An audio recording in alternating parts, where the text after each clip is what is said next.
la période de confinement que nous connaissons est prolongée jusqu'au 15 avril et peut-être davantage. Tous nous nous attendions à cette décision, mais j'avais beau savoir que cette décision était nécessaire, raisonnable, elle a éveillé en moi plusieurs réflexions. Je voudrais vous les partager bien simplement maintenant, en forme de question d'abord. Comment vais-je vivre encore ainsi cette épreuve? Comment sortirons-nous de ce confinement? Et que désirons-nous profondément changer en nous et entre nous, déjà en ce temps-ci? Nous sommes en carême et nous nous demandons si ce carême aura finalement une fin. Je veux garder devant les yeux, particulièrement avec vous ce matin, les yeux du cœur, l'image du Christ en croix que le pape François a longuement adoré au cours de cette veillée inoubliable de vendredi soir.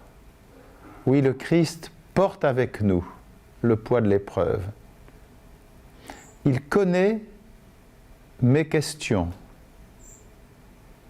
il connaît mes hésitations, il connaît mes doutes et aussi mes larmes.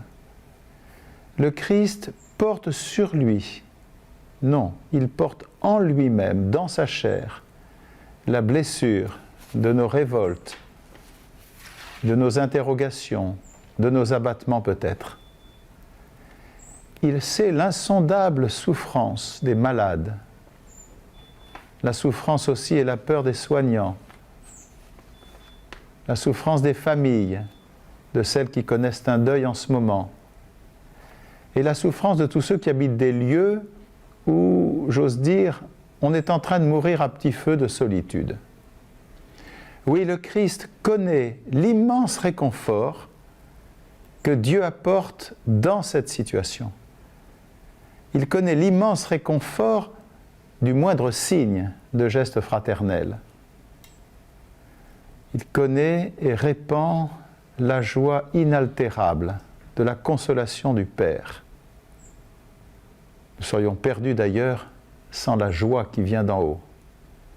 Grâce à lui, le Christ, que j'aime appeler ce matin avec vous le frère universel, nous pouvons prier, nous pouvons recevoir la force de la communion dans la prière.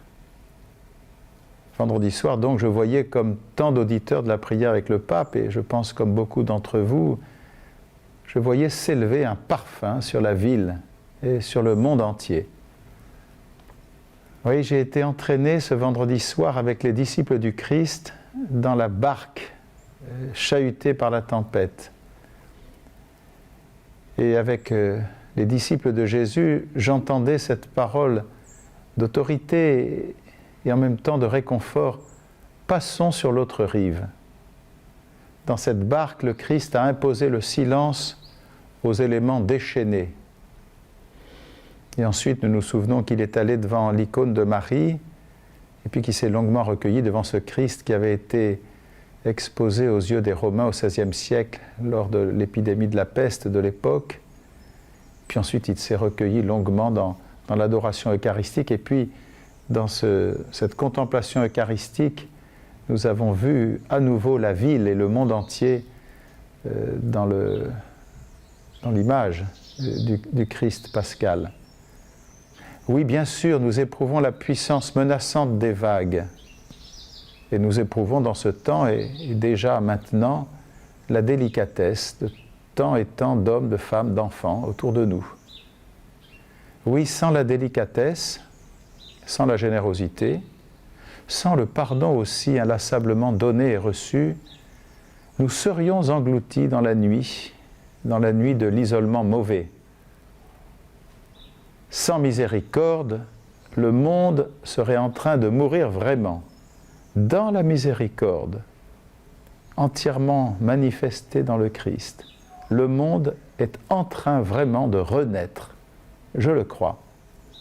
Ce temps nous invite donc à recevoir la miséricorde comme un baume très précieux, une parole de vérité et d'autorité qui ne condamne pas, qui ravive en nous la joie de vivre, qui redonne l'espérance. matin après matin. Oui, bonne semaine. Merci beaucoup. À bientôt.